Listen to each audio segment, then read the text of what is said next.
Hello, welcome to the Soul Elevation podcast, guiding your ascension to new heights.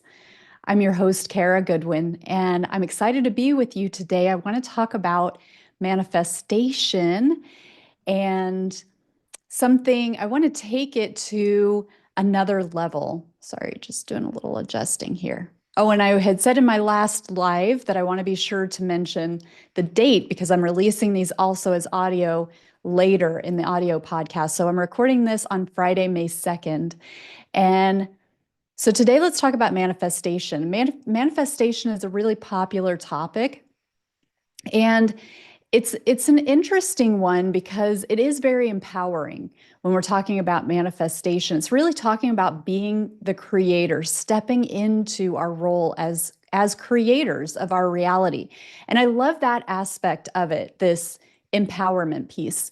But it is possible that we become so focused on the driving toward what we want that we get caught up. It can become a very ego-based practice. And this is the balance. This is where we want to think about it holistically. We want to step back and be in our creatorship, but understand that we are here as spirit beings and we're here with purpose.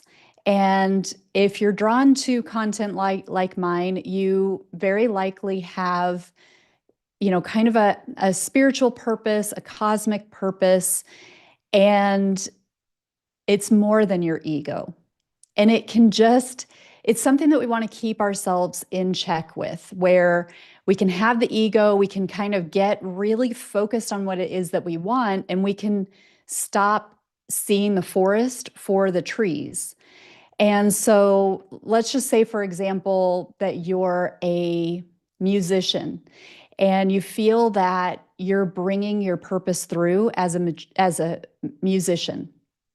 And you feel a lot of purpose. You feel that when you're making music, you're delivering your soul's essence.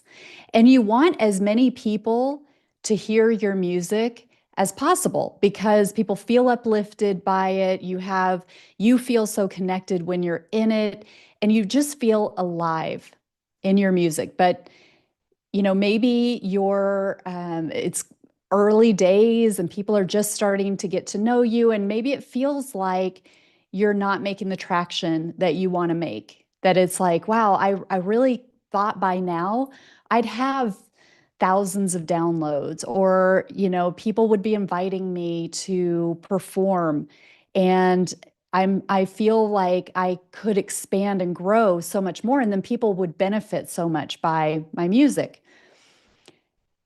And so you can start to learn ways to grow your audience. And what you may find is that the type of music that you create so authentically and that really moves people at the soul level and moves you at a soul level is not necessarily the type of music that's going to get millions of downloads.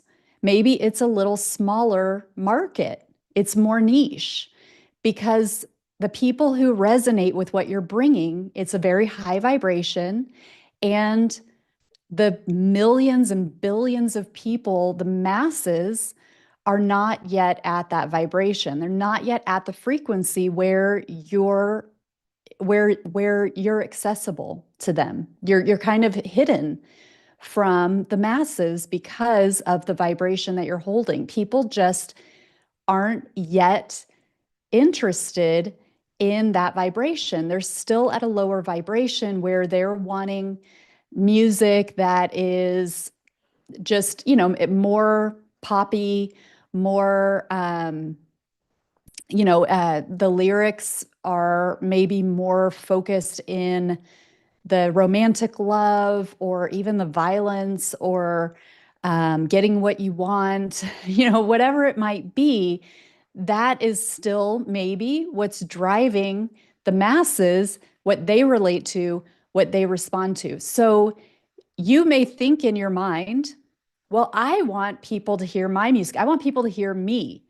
And so what can happen is you may start adjusting yourself at a lower frequency to become more attractive because you want people to hear your music, you want people to engage with your work, but you're starting to confuse your mission with numbers, with downloads, with followers or your influence.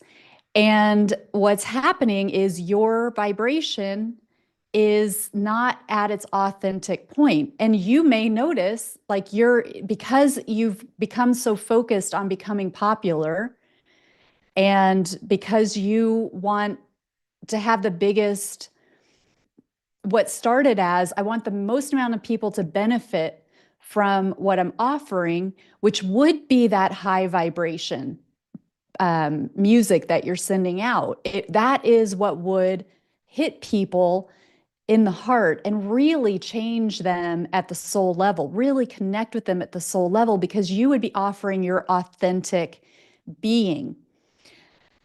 But if you're feeling like, oh, I need to change what I'm offering so that more people are drawn to it, then you stop resonating at that high vibration point that is truly authentic to who you are in order to be more aligned with the masses. And now you're maybe your numbers do go up. Maybe you sell more streams or however it works in the music industry.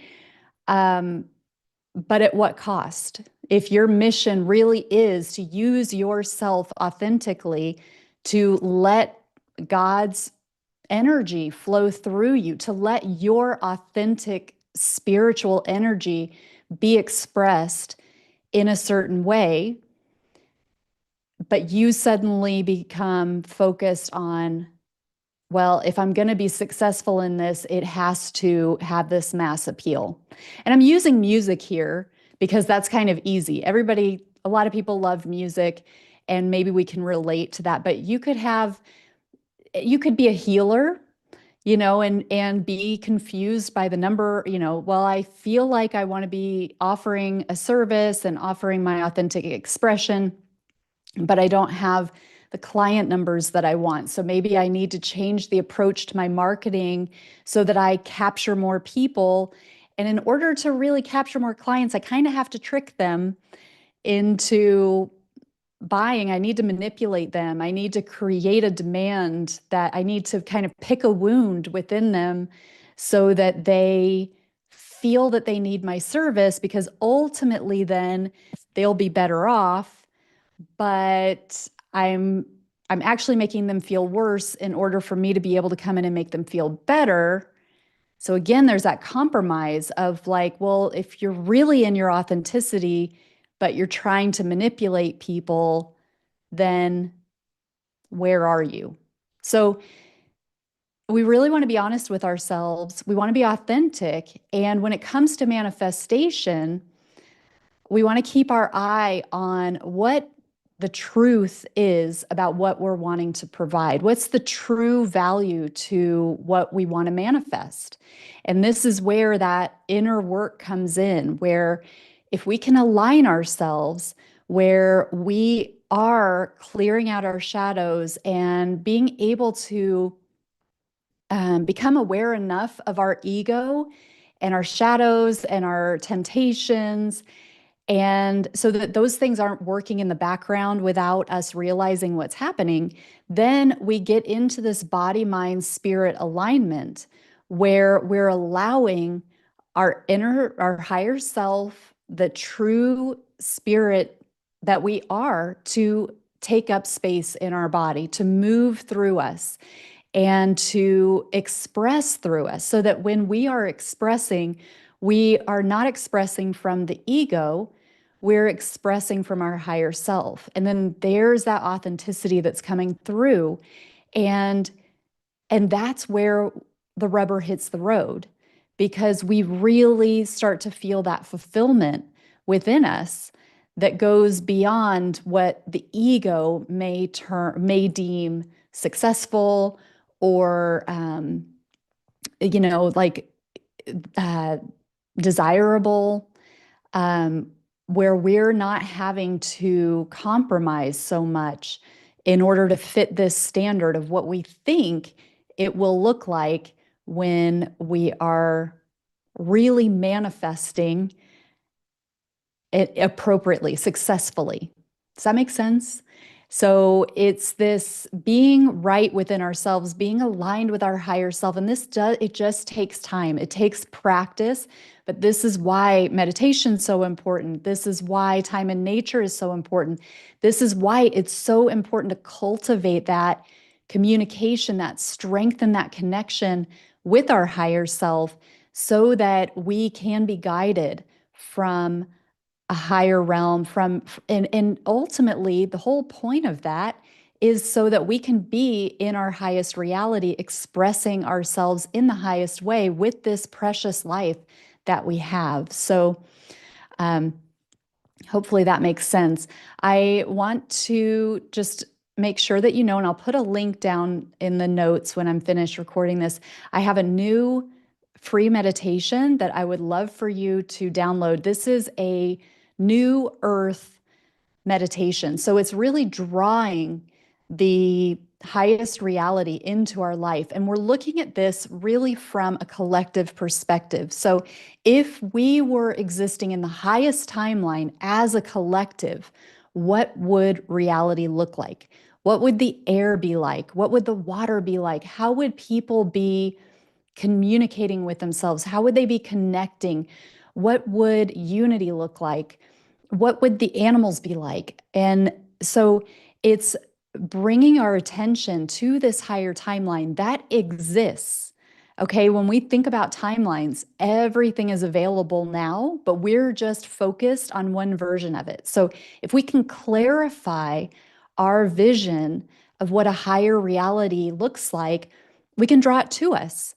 And as we do that, the more of us who are doing that, the stronger we magnetize that in from a quantum perspective. We're shifting reality at the collective level so that we are calling in that higher reality. And then we're letting the universe work out the details, the mechanics of how that shows up. But we're really like drawing it to us. And then we all individually benefit from that because we get to live in this higher timeline.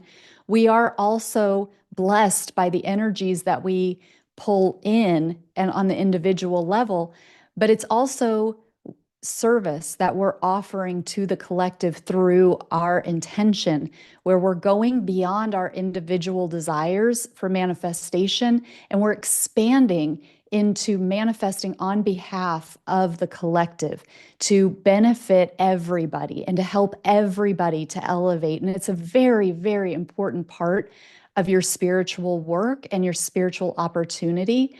So please do download this. Please use some of your beautiful high vibrational energy on behalf of the collective. It's really such a powerful way to utilize this vibration that you're cultivating through your own work.